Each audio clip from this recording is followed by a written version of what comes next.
Welcome to my look back at some of the most impactful and memorable moments of the Bubb Report in 2020. To say that this year was a tumultuous year is an understatement. In fact, this show was launched amid a public health and economic crisis. In many respects, it was also the result of the sudden and untimely passing of a Grenadian media icon in the person of George Grant at the end of April. To me, it's a sense of having closure, because George's death hit me real hard. So I have to remind myself every time I wake up in the morning for this past week, is this real? Am I pulling out of a nightmare? Am I going to get up now and hear that George is on the phone? And it hits me every time. George was a very good friend to all of us here. I met him when he started Grenada Broadcast Online, and he did the roadshow. I mean, I knew of him before. I had left Grenada by the time he came on the scene. But, you know, when Grenada Broadcast came online, we had this community. We sort of became family. And it's kind of like the thing that George did with everything that he did. So when he came to New York, when he did the roadshow, we all gathered together. And then another year, when a lot of us were in Grenada, we gathered together again. It was like a family. We were with George at the head, one way or the other, either as the teacher or as a father. Whenever you got out of line, he didn't hesitate to, discipline you online. He came in, and this was the classroom with George. George provided quality broadcasting every Sunday from his home in St. George. He would be remembered as a fierce guardian of independence and free speech in the face of an increasingly deferential media landscape in Grenada. But let's get back to the backstory of 2020. The coronavirus pandemic made its appearance in the Western Hemisphere in March and wreaked global havoc on a scale never before seen since World War II. For the Grenadian community in North America and Europe, the virus hit home as hundreds of Grenadians succumbed to its unforgiving prognosis. Issues around the uncertainty about the future. So the what ifs, lots of what if this is going to happen. Am I going to be out of a job given the economic experiences that is current? I feel a lot of folks are quite concerned about what their future holds. And I think for many, they're grieving the familiar. They're not able to go to school. They're not able to work as they normally would. And that disruption, I think, is creating for many a bit of distress. We have to remember that anxiety in itself, there is nothing inherently wrong with anxiety. It's our body's natural response to perceived danger or the things that are perceived as a challenge. Families, because they also have the problem of storage space. So they're actually calling families and funeral homes to get the body out of their facility as quickly as possible. So I have an option here now that I use a cemetery in Long Island, Farmingdale, Long Island. And what it is, the cemetery is a huge cemetery. So their waiting time is 48 hours. But it's kind of pricey. So most families are tending to go for that, because of the convenience. There are certainly people out there, and the data that's been coming in has been showing that people who are young and they don't have pre-existing issues, they tend to be the ones who are asymptomatic. This is a public health issue though, and as much as a person can believe in their immune system, or as much as a person's immune system can deliver for them, the truth is that there's a lot of evidence out there that people can be spreading this without having symptoms themselves. And at this point, we have to think about the people around us who are not so robust, who are not so fortunate to not have pre-existing issues. And so we have to think about each other as a community.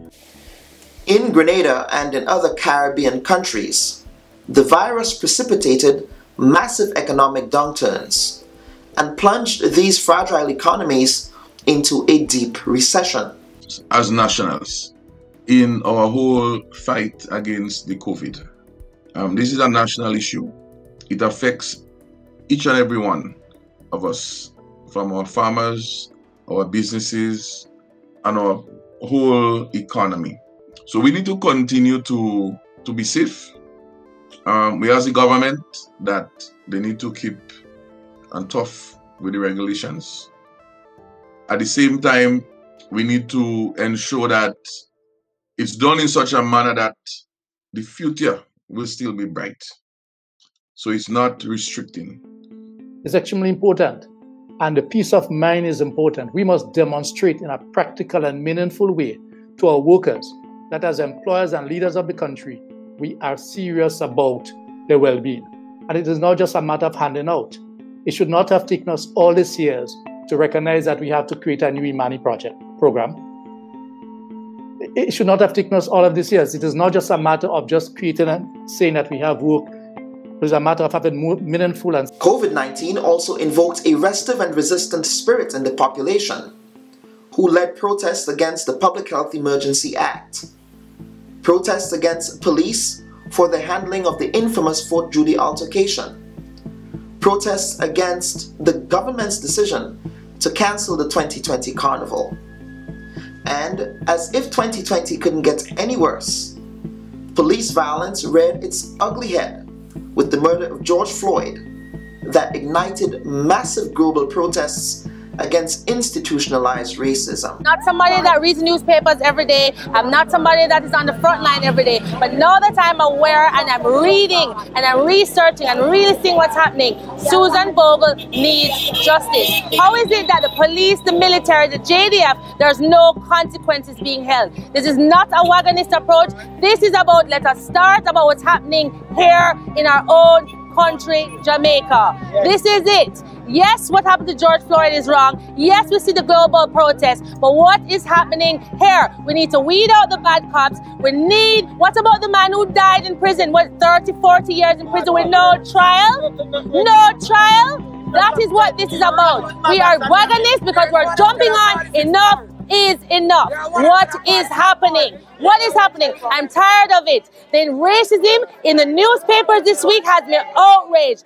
Absolutely outraged. The cartoon, the cover of the newspaper, I don't need to say anymore. Enough is enough. The work that we do here in Colombia is working with the Afro-Colombians, and they've been displaced every single day. Like every day, there's assassination of Afro-Colombian social leaders who are advocating for the rights of Afro-Colombians. Just recently, again, we have our own in Colombia, like George Floyd. We have Anderson Arbadela is just one recent name that comes to mind. He was shot by the police for no apparent reason, and nothing comes of the situation. And so what we're having to do here is to have that conversation about the systematic racism that is in Colombia that affects disproportionately the life of Black Colombians. So Indigenous community, because in Canada, Black and Indigenous communities are overrepresented in our prison system.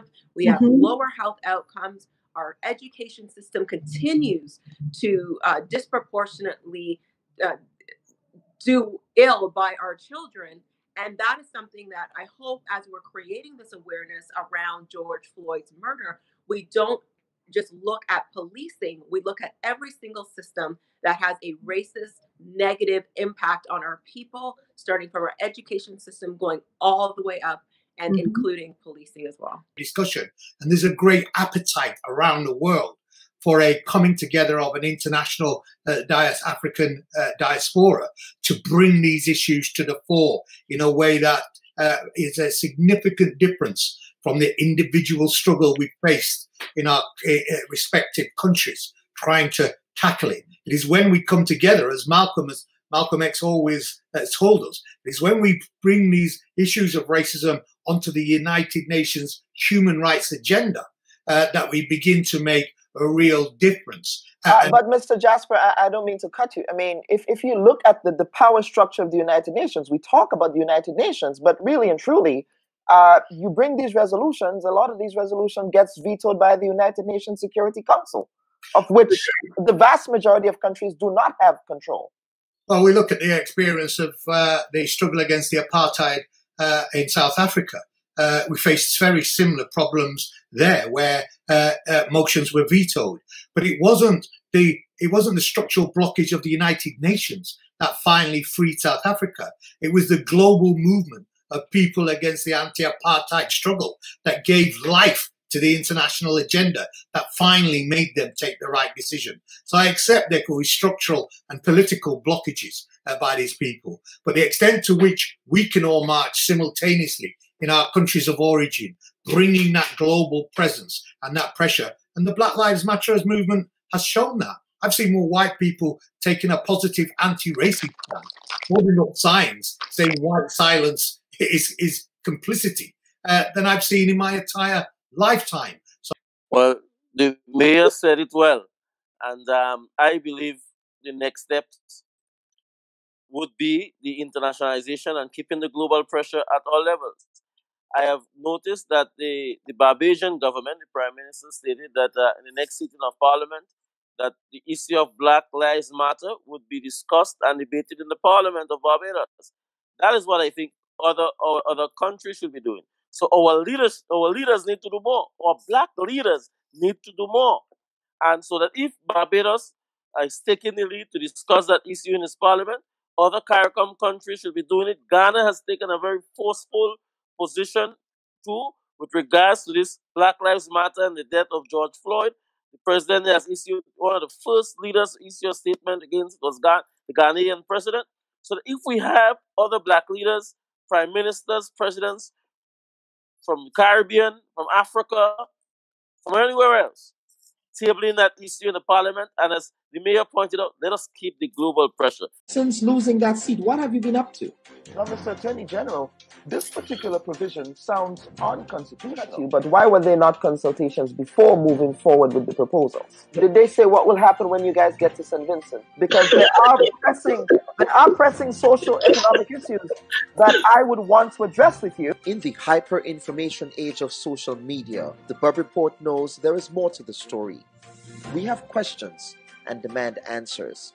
We strive to hold the powerful accountable and tell an unbiased, contextual story. You know what happened. We let you know why it happened. There is always more to the story. The Bubb Report, streaming every Sunday at 11 a.m. on Facebook and YouTube. Here on the Bubb Report, we covered these issues in a sober, dispassionate and balanced way, with a disparate panoply of guests from the Caribbean, North America, Europe, Asia, and Africa.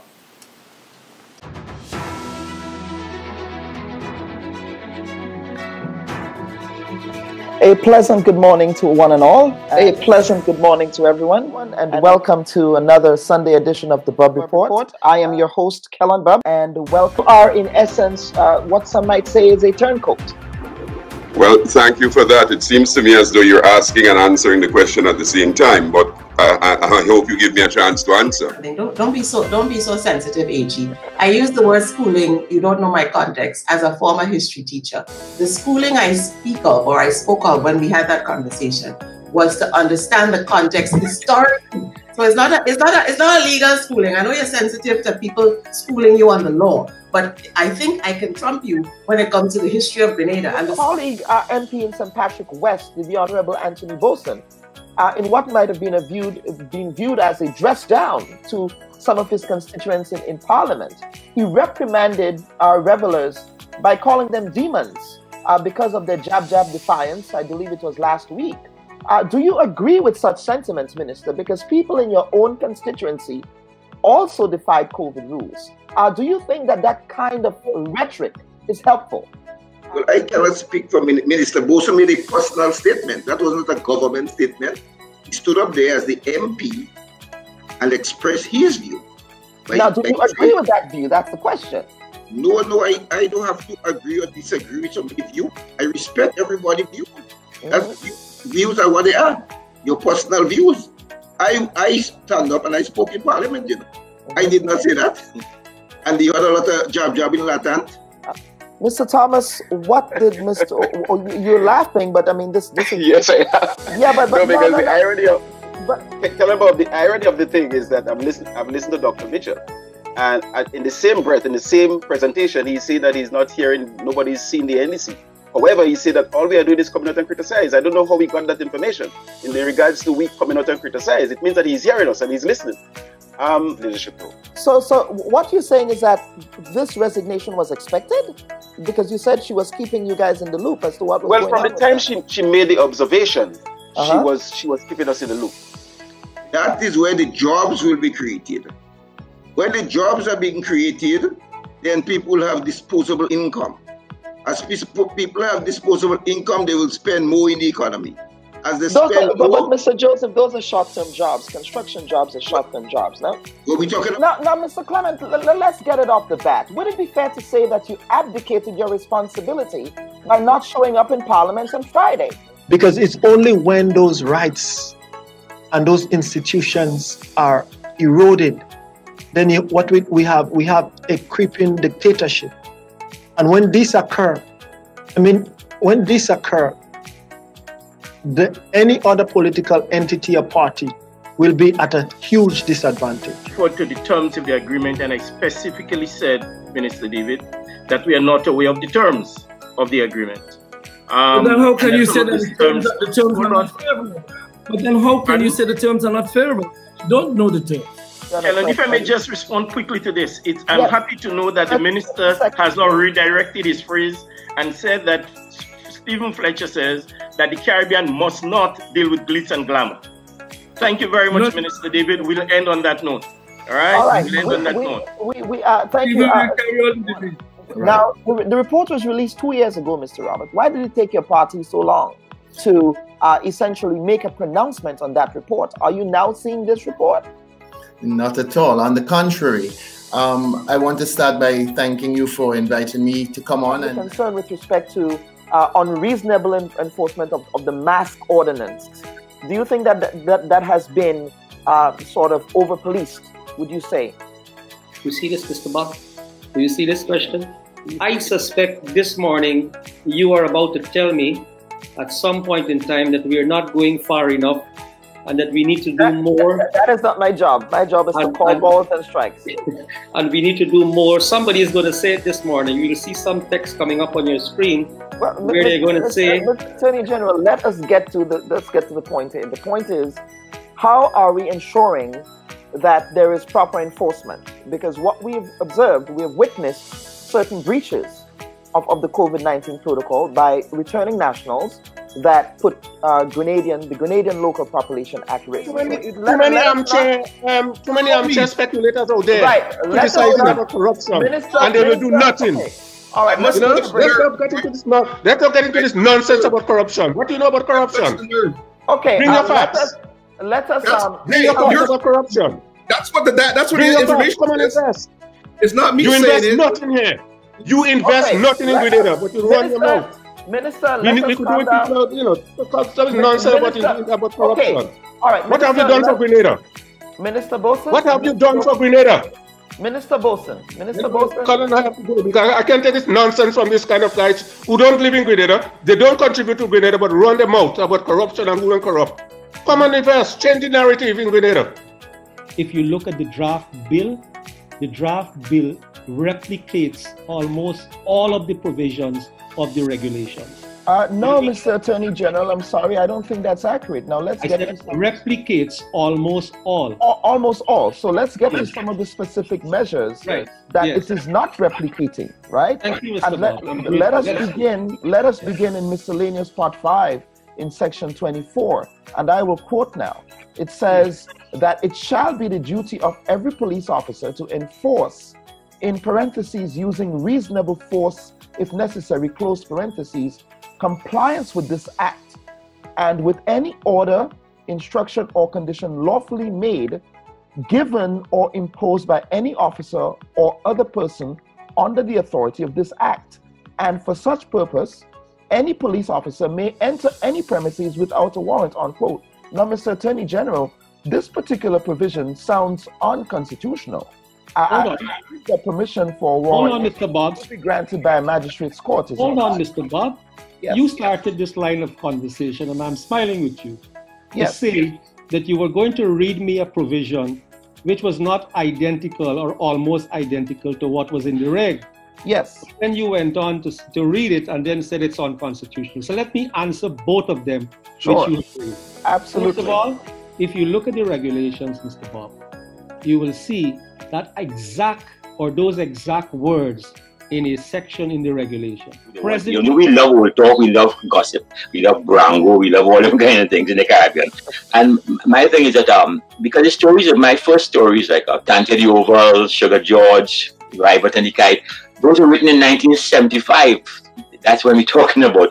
And I can do them today for any audience and they still relate, you know, they're still as fresh to them because they capture the spirit of a people, they capture the spirit of experience.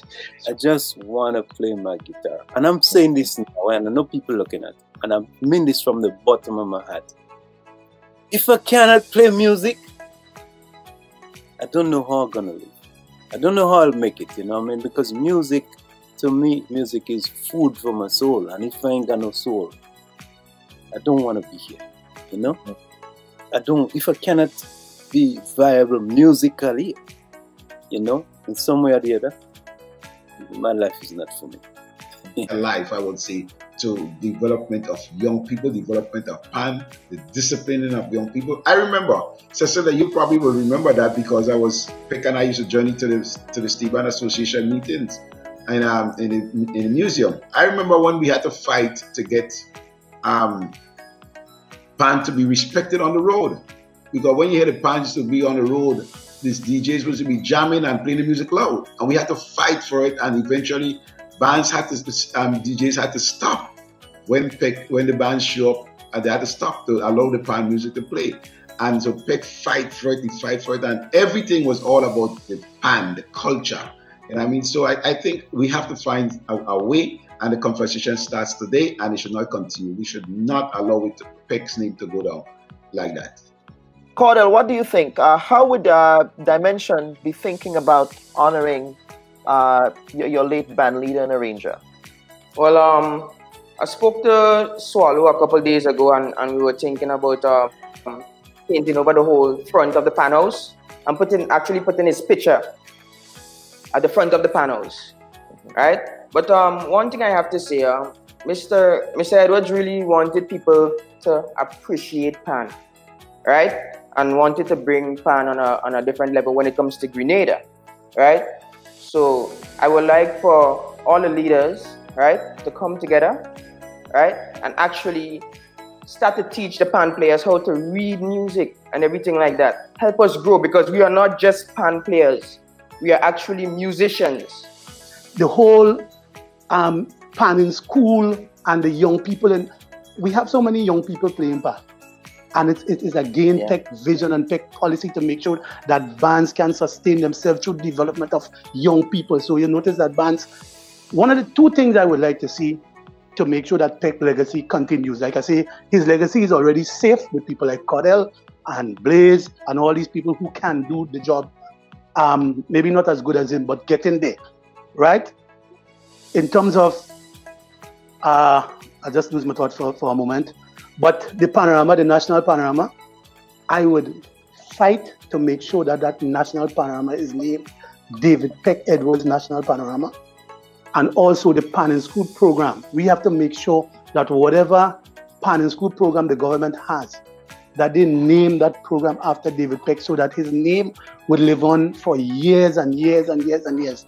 I mean, Peck's whole life was to make sure that PAN in Grenada can grow and that we can become better, that we can become more recognized. Since losing that seat, what have you been up to?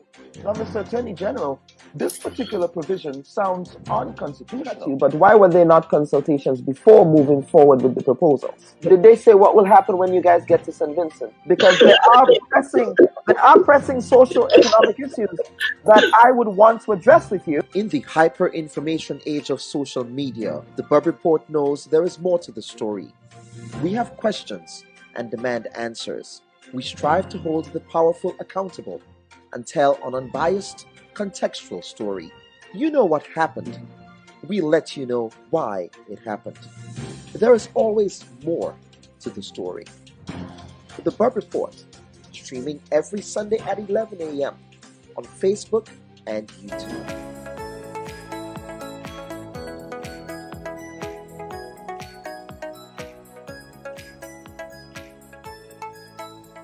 I ask you to leave behind all the aggravations of the elections.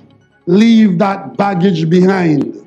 Let us look ahead, firm in the gaze that we are looking at our future, a future which all of us have committed to, and a future which says to us that we ought to have boundless faith in our destiny. That destiny is largely in our hands. So I want to thank all those of you who are PNM standard bearers, all 40 of you. It has been a pleasure, it has been an honor to lead you into battle. People blatantly disregarded the public health advice of not congregating in both major parties, not so much the small parties because they don't have such a large support base. A lot of people congregated and they were at what's supposed to be political walkabouts turned into political meetings sometimes. Even on election nights, people went to their constituency or their candidates' campaign offices, and in some places it looked like a party. And so As you say in Trinidad. yes, effect. Yeah, because there were music, there were people dancing, there were people whining, there were people on the road. I mean, it was like a mini carnival in some areas. And so the CMO and his team said last week that they expect a spike in COVID-19 cases given what was happening previously with a rapid spread. I don't know if you know that we're now classified, or we're now going to be classified as community spread as opposed to cluster before. So yesterday the CMO announced that he made that recommendation to the Pan American Health Organization to inform the World Health Organization that TNT now has community spread. You see, this is not something which you just want a job, you know. This is not something you just want a job. Because I tell you this, Friday only want a job, you know. Some of the younger men don't want to call names tonight, but I call in names.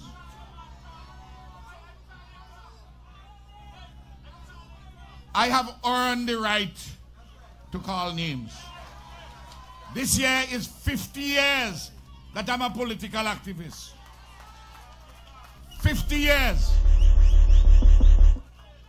I am now the longest serving prime minister that this country has seen. I have paid my dues and I could call names. Those who just come,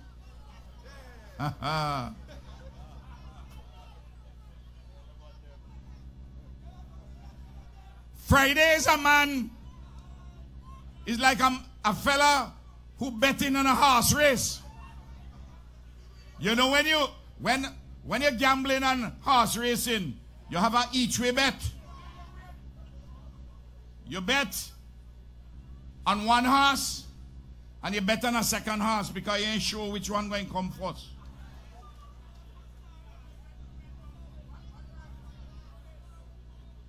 Friday must tell you, why is it that if he want to be prime minister of this country, why is it he has a Canadian passport? He mustn't have a each way bet. Friday, if anybody can do it, PM Gonzalez has the audacity, he has the experience, he has the commitment, he has the drive, and from what we are seeing, his party certainly has the money to do what it needs to do to retain power. What about Dr. Godwin Friday? Finally, Dr. Friday, he he's taken over the reins of the NDP from Arnhem Eustace, who, as I understand it, is not in the best of health these days. But would you say that his ascension to the leadership of the party would affect the party's performance in this election? As a matter of fact, they actually came very close on the Eustace's leadership in the previous election. They almost won the election, and remember that became a case in the court, and it became a contentious. Was it the North Leeward seat? I believe it was.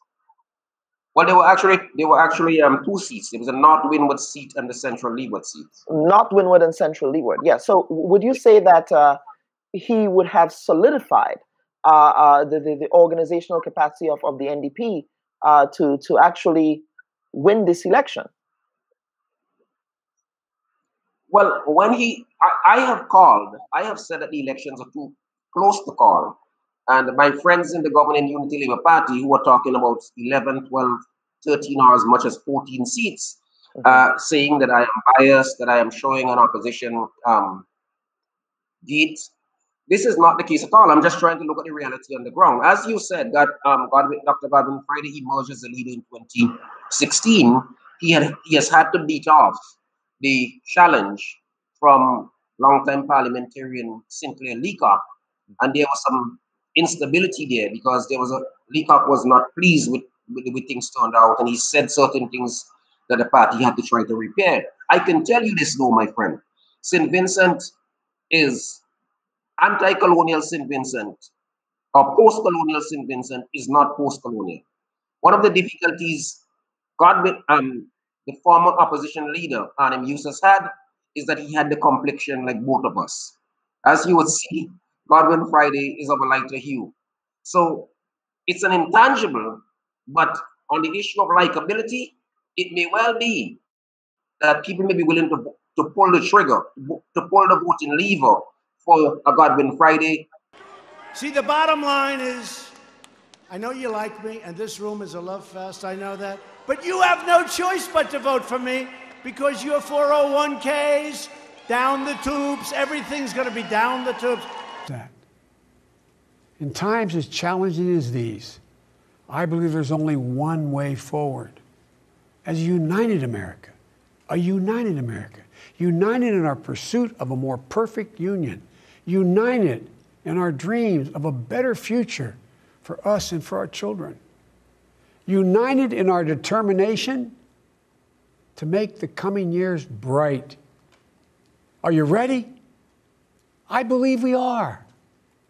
This is a great nation. We're a good and decent people. For Lord's sake, this is the United States of America. And there's never been anything we've been able to accomplish when we've done it together. The Irish poet Seamus Heaney once wrote, So I think when you look at our communities, many times we're not aware of the issues that are really at stake for our specific communities. As a matter of fact, many of us think, it doesn't matter who's in charge. We're very hardy people. We're very goal-directed. We're going to make it work. But the truth is there's some really big issues at stake. It's important that we get enthusiastic when it comes to women's health care, infertility care. There are just so many things when it comes to healthcare that are at stake here with this election and going forward when it comes to decisions being made about health insurance, decisions being made about access to care, decisions being made about family unification and reunification. And, while many of us are appalled at what we're seeing in terms of the approaches to different immigrant communities, many of us still feel like we're somewhat separated from it because it's happening at the border, at the US-Mexico border, for example. But many of these are really preludes and previews of what could happen if we don't think about it and vote. Whichever way it goes, you should still vote. It's not up to us to stay at home and hope that everybody else gets it together. We have to get out there and participate. That's one of the joys of being a citizen. The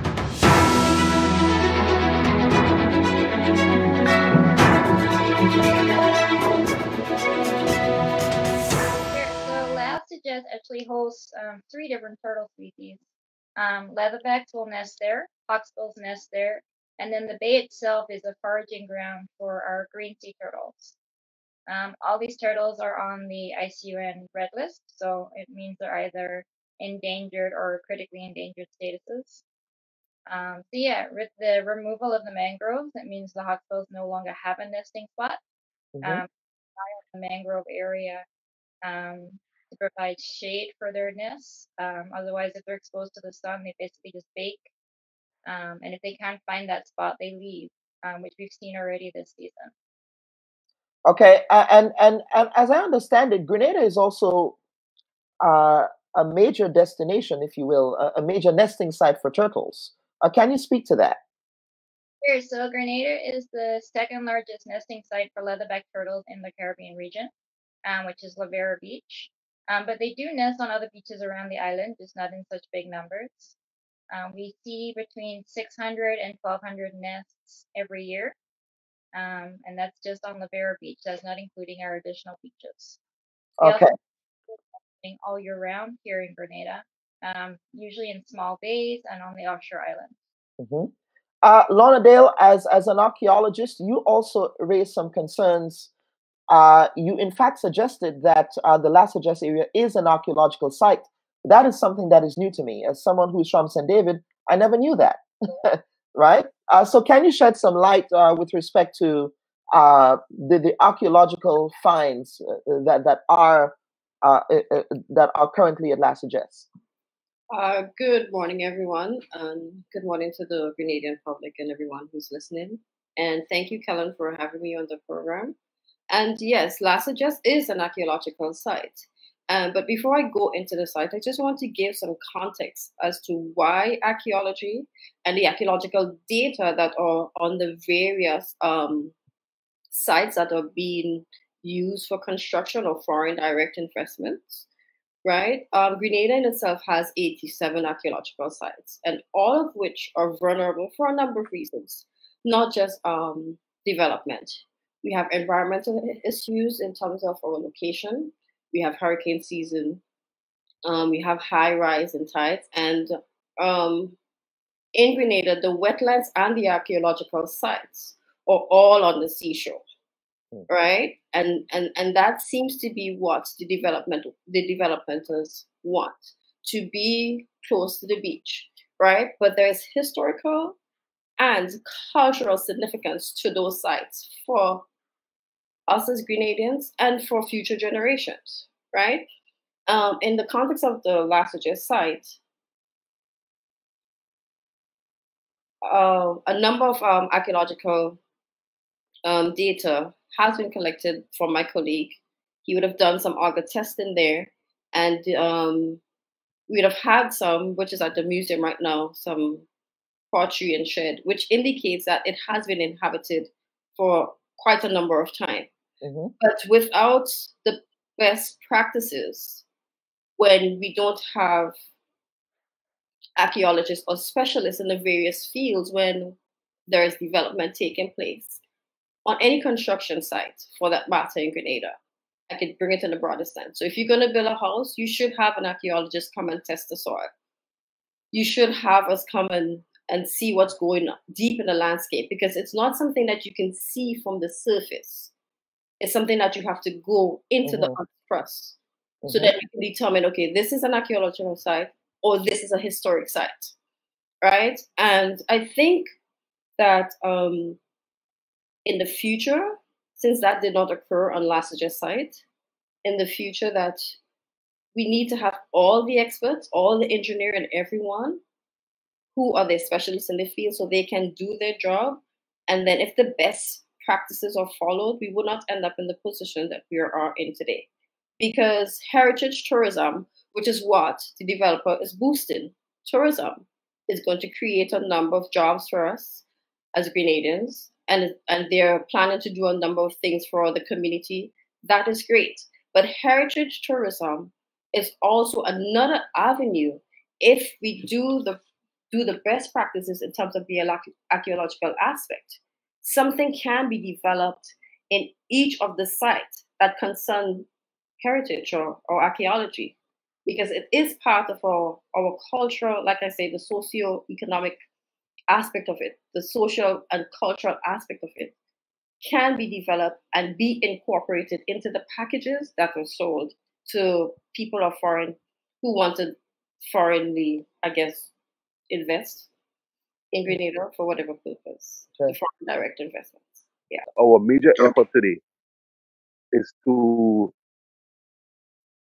go back and set what the company Grenada Marina and Belly Plantation.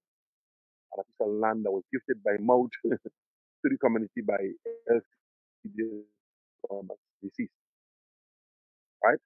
To go and reclaim that piece of property because it's been sitting there unutilized and persons seem to be wanting it in their coffers. Right? So we are going to be there 100 strong today. We're doing a big pot of oil as I showed you earlier. And that is the move for the day. But generally, I think it's a problem we have on a national level. Because if you go to Fort Judy, the persons they are pulling the fence line right down to the water's edge. And I'm sure that there's something in the Constitution to protect us from being able to peruse the periphery of Grenada unimpeded, you know. So, but it's a national problem, and I think the policymakers are the persons that we need to really talk to at this time because they need to defend us. They need to set the record straight. So when it doesn't matter who it is, a vagrant, a king, a prince, a princess, we should all have the same rights and privileges with respect to state-owned property.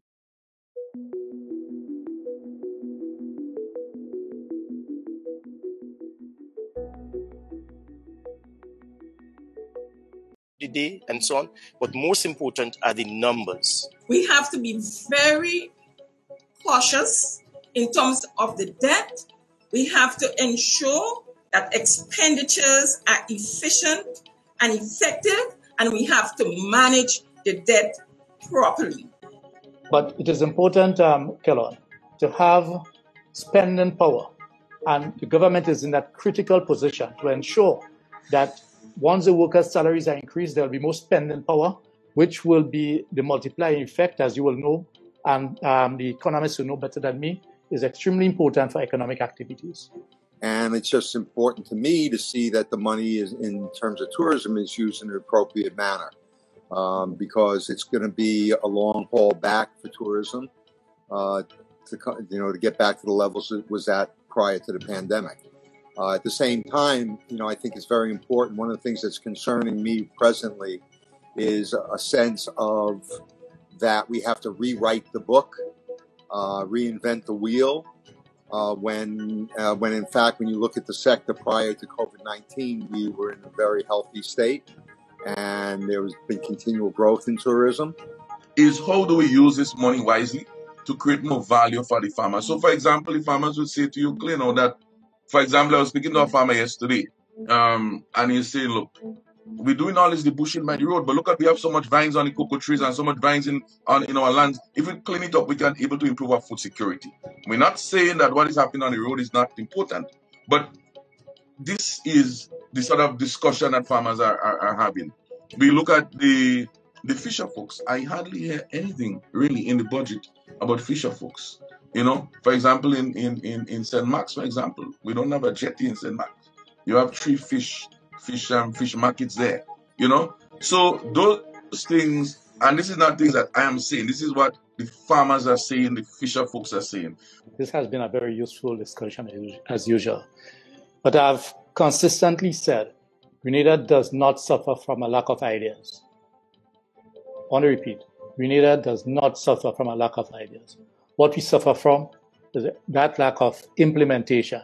The debt, in terms of contracting debt, should be done carefully. I will refer to our Debt Management Act, which gives us stipulation in terms of managing that debt. It is extremely important because as the debt grows, it constrains our ability to grow and develop.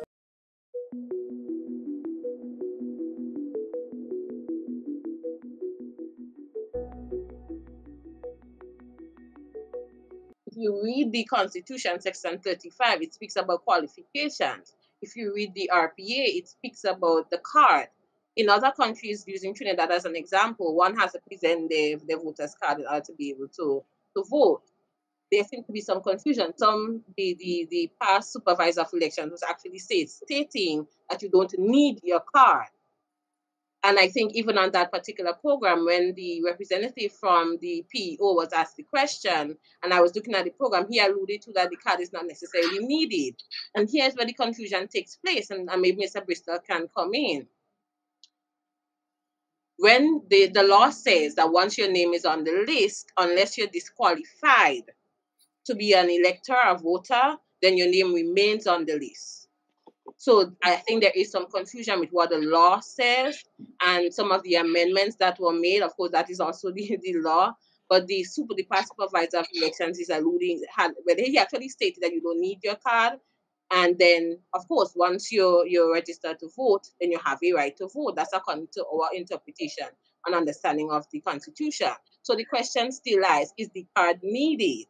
Based on our understanding of the RPA and the Constitution, yes, it is. Whether it's if a card is needed, if the law says so, fine. If it's just registration, fine. Your name, there has to be a list because there's a list of voters. The card really is to identify that you are the person on that list. The bottom line is collating the list. Or, if you're talking about a card, ensuring that when the person goes to get his or her card, that person is whom he or she says he or she is, and that person resides in that particular, first resides in Grenada, and then resides in the particular constituency. And because, they say garbage in, garbage out. If you don't put in the right information, you're not going to get anything different out. For example, I was in Beckway last year, Easter. I met somebody there who lives in Beckway, who happens to have one parent from Carriacou, and who comes down to vote. Never lived, been in Beckway since a little baby. Comes down to vote in every election for the government. This government, right? A utility bill would be in the name of either the occupier or the owner of the property. So adult children, they won't have a utility bill. So that's not a good way of determining where you're from. You got to go in and investigate. So I would say garbage in, garbage out. So this lady lives in Beckway. She doesn't have a utility bill. So how does she get registered to vote? If they investigated, they'll find she doesn't even live in Petit Martinique. I think it was Petit Martinique. Yeah. The president of the Senate had a mouthful. I don't know. I'm putting you on the spot here, but he had a mouthful about making sure that others get bread while you're fighting for your bread. What was that about? Was that some? Well, I think his best place to answer this. What I could tell you is that I'm sure that everyone is aware that the labor movement and the workers have always ensured that we make sacrifices to ensure that we all have bread. Yes, and this period is nothing new. Yeah, so we will continue to do what we have been doing, making the sacrifices, making sure that we ourselves have bread and the authorities do not squander the scarce resources. All right. Yes?